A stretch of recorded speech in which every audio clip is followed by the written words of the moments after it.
Hey, it's Chris, the Dating Doc, with a Dating Doc Raw episode. If you're new to the channel, you may see other videos that focus on commentary on dating industry, dating news.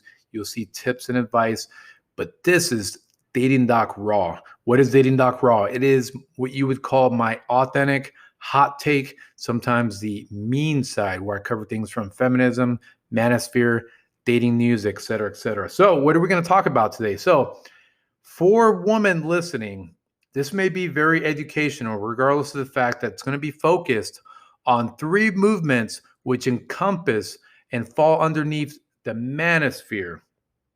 Now, the manosphere is this house of information of male content creators that speak on gender, social dating dynamics, anything from hypergamy to having sexual market value, et cetera, et cetera.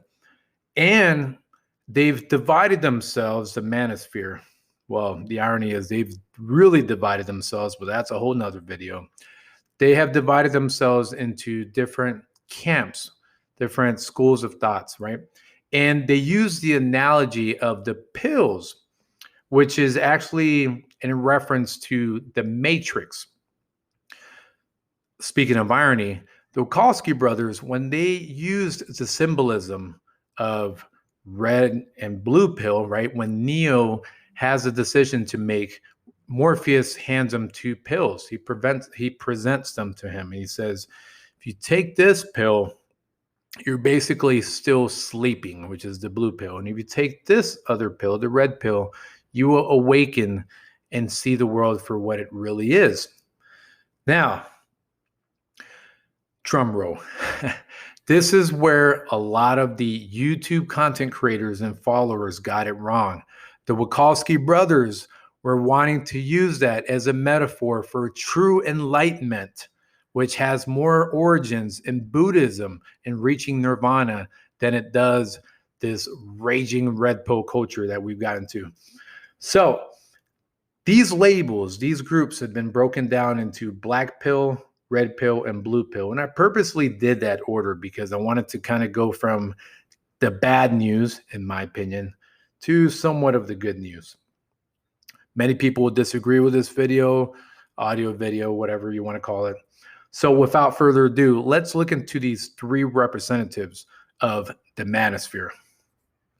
First off, we're going to look at the black pill. The black pill community stemmed from red pill. Once red pill was created, which was the jump off of a label, right? It wasn't blue pill. Red pill was created first from the advent of the infamous book, Rational Male by Rollo Tomassi, who, that's not his real name, by the way. He created the symbolism of the red pill, and then it took off into being a label for men that are woken. From that came what was called the black pill. And the reason that I speak in past tense is because this is almost sort of a eulogy, in my humble opinion, that some of these groups are going to either converge or they're going to die off, and a little bit more common sense and a new lexicon and new labels will take over. So for now, this may be a little bit of time travel for those that are watching years from now. So the black pill, their main focus is that they're nihilist. They are destructors. They're all about destruction over creation. They're more about the doom and gloom when it comes to gender dynamics and dating. In full irony, they focus more on looks when it comes to men. They focus more on such things as beard maxing and muscle maxing, gym maxing, and using those labels like your Chad and your Tyrones. They really focus on the symmetry of men's faces. And there's some videos out there by black pill content creators that are completely about measuring men's chin. I find it peculiar. I'm not going to say it's good or bad. I just find it peculiar. Now, again, they in one part are toxic because of this nihilism, because they feel like it's over. There's no worth in trying. It's worthless. And in some ways, those that are suffering from depression, anxiety, are anemic and confuse that for depression, or maybe had a non-stimulating household, which led to that boredom that then goes into depression. There's a certain type of risk aversion with black pill, right? That could be beneficial, could be protection of financial assets and emotional energy to think it's not worth it. Okay. It's almost like if we're all going to die, why work out? So in some ways, if you don't want to get married and you don't want to pay alimony, get divorced, pay child support, then yes, black pill will force you to avoid those situations because you're avoiding it altogether. Heck, you're avoiding effort in many ways. As always, and you're going to see this theme as I'm going through this video, each pill is going to claim that they're more woke than the other, with the exception of blue pill, and I'll get into that. And yes, of course, black pill will claim that they're woke, but they naturally need a rival. Enter red pill, or for those that try to hide by the name Crimson Capsule, right, for YouTube purposes, guideline purposes. Now, the red pill community is interesting because they're the home of the most grifters, expensive courses, and they're more focused on entertainment. This is where your characters are at. All right, the red pill, which is funny because you can use the symbolism of, I'm kind of a comics geek a little bit, and I remember when there was this, the Green Lantern had this comic series where all these rings came out of nowhere, all these lantern cores, right? Red, purple, whatnot, and red in the Red Lantern ring were the ragers, they were the angry ones, and it's funny, it's very accurate to some of the red pill folks. There's inconsistency in some of the red pill words or teachings. They chase women, yet they'll say that women are worthless. Out of all the pills, they treat women more objectively. I would say that black pill are so doom and gloom that they're not really worried, right? They are a cousin to MGTOW, but they definitely stemmed out of red pill because there's still a lot of that risk aversion to getting into the wrong scenarios with women. But red pill definitely treats their woman more objectively at the more toxic part of it. Toxic in their rage, but there is benefit in red pill. There's benefit in partner selection and understanding certain female nature. Okay, got it. Okay, I'm gonna give credit where it's due. The red pill movement does have some benefit in partner selection and avoiding certain female nature or learning, having awareness of certain female nature.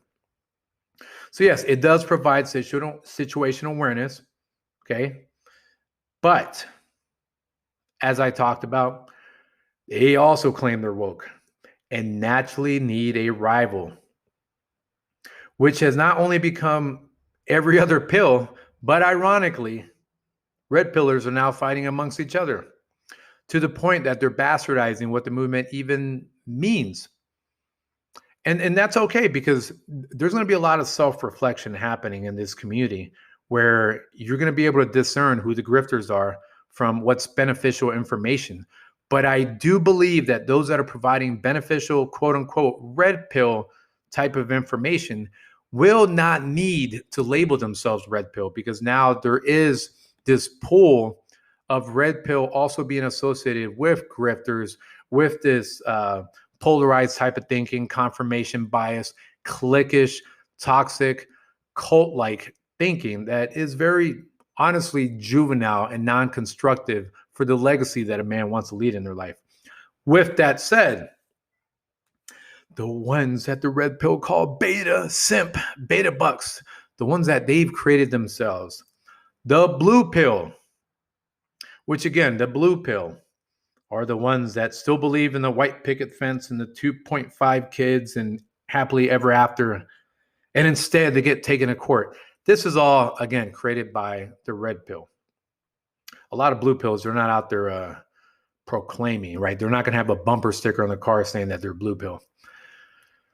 But one of the labels for the blue pill is that they're still living asleep or unaware compared to the other pills. Like I said, it's named after the red pill, right? They didn't know of their own creation until the red pill created them. And yes, they're the ones that are reduced to being called the beta or the simps of the manosphere, which is funny because if you really want to talk about followers and not having your own thoughts and being a simp and not being awoken, it's the fact that you're stuck on YouTube watching 5-hour streams. But I digress. Blue pillars, they still adhere to the mainstream views on gender, sexual dynamics, right? They believe in marriage, or at least they may be aware that, yes, there's divorces happening, but they understand there's a certain order to the world, whether it's good, bad, or ugly.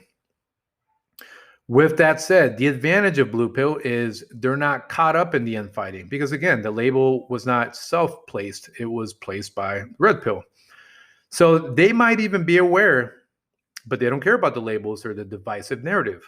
This is the difference. The blue pillars, they may not even know they're blue pillars. They're just folks that are living their life, right? They're not in this whole manosphere craze. Which the advantage for that is they're less likely to fall into confirmation bias or groupthink, right? As you know, groupthink can sometimes become an echo chamber. So with that, they have the freedom to absorb and apply information. Now, the downfall, if you want to go if you want to reduce this, if you want to be a reductionist, then blue pill will not have that situational awareness or will not understand certain female nature. If you're really looking at total extremes, that's the downside to being a blue pillar is that you're not, quote unquote, awake. You can fall into these traps. You can fall into these thirst traps or marriage traps or alimony traps. Now, blue pillars, they might respect women more, even if they're risking consequences compared to red and black pill. So yes, because they're not aware, they're more than likely to have respect for a woman, whether it's warranted or not. So there's a lot of give and take, right? It's almost like playing Street Fighter, right? One character may have more speed, more power. One may work off projectiles and have less hit points, et cetera, right? They all have their plus and minuses. But as I've discussed before in other videos, the red and black pill movements will die off because one side doesn't focus enough on male self-improvement and the other side has an inconsistent message. Okay? I know for a fact, okay, a little cousin to red pillars might be PUAs. Maybe they claim that they don't belong in the same group. These lay count experts, okay, let me tell you something real quick. Those that have the highest lay count are not hanging out on YouTube. Or at least they're not boasting about it on YouTube. It's just not their style. They're too busy getting laid and they're not even worried. It's just natural. It may be the most unassuming businessman out there, okay, who's out there just smashing, or even a bodybuilder who automatically pulls them in based on a combo looks and good vibrations. He's not hanging out about to edit a YouTube video. He's just doing his thing. Do not be confused. Do not be confused, assuming that the content creators are the pinnacles and examples of men or for men. Like I said again, the pill symbolism, which is popularized in the Matrix, was erroneously used as a metaphor by Rollo Tomasi's Rational Male. It has nothing to do with focusing too much on women or the fact that they are the detriment to society. You have become your own worst enemy, which is the angry, closed-minded feminist. Instead, remember that the pill metaphor was about true enlightenment. Okay? void of labels, void of attachments to the earthly. By freeing your mind, you become much more powerful. It's bigger than this whole YouTube thing. It never was intended to become some sort of separatist movement that highly pushed for exclusivity with portions that are focused on vitriol and high ego. Men, I'm putting my notes down here. Let's wrap this up. You have one legacy. For those that are young, okay, anywhere from 17 to 23 listening to this, it is seductive to be part of a group that you may think agrees because you've been rejected or because of something happening when it comes to gender and social dynamics and dating. Let me tell you right now, you have a legacy. 10 years from now, 20 years from now, you're going to have to eventually unplug from any hate you have towards dating, towards women, and truly, truly focus on yourself. We're all going to want companionship, all right? I hate to say it. Actually, I don't hate to say it. So you can't come at me and say, you know what, focus on yourself, make money and lift. Who cares about women? Because guess what? At the end of the day, you're going to want to use that money, even if it's to get a sugar baby, even if it's to get the attention of a woman when you're in your 30s or 40 like me. I'm right at 40. It's going to come back around.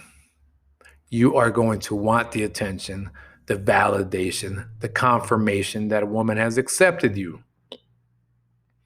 And if you don't, then so be it. But don't let the rage consume you. Don't let the doom and gloom consume you, because there are plenty of you that have a lot to offer to this world. And this is not cliche. I've been anxious. I've been depressed. I've been at the point where I wondered, what would that feel like? And guess what? I conquered myself. I got away from the BS. I'm urging all of you. This is beyond YouTube. You know I'm a small content creator because I don't do the drama. I don't do the stupidity. But I'm trying to latch on to those that are watching the wrong kind of information. Hopefully the hashtags, the meta tags, whatever you want to call them, got to you. And you're watching and listening to this video. So if you enjoyed this, please consider subscribing, liking the video, spread the word. Okay, as you see, I'm a very humble content creator. There is no drama, no entertainment here. It's all about giving you the best information out there and hopefully truly, truly, truly empowering men. This is the Dating Doc signing out. Peace.